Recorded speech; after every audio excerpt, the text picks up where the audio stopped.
Mo'minning eng zo'rini aytaylikmi? Tafakkurdan tinmaydi mo'min. Shunchaki o'tkazib yormaydi har bitta epizodni.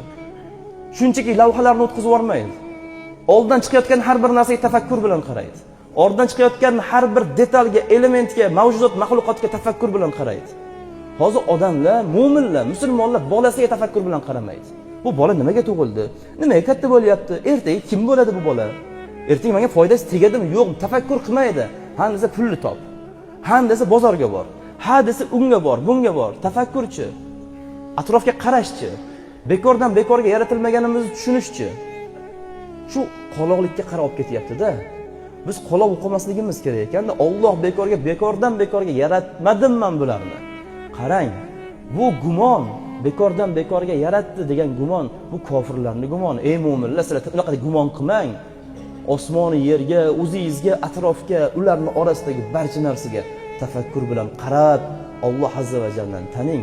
Yana takror aytamiz, buni faqatgina hozir zamonaviylashib ketayotgan ilmlar bilan taniymiz.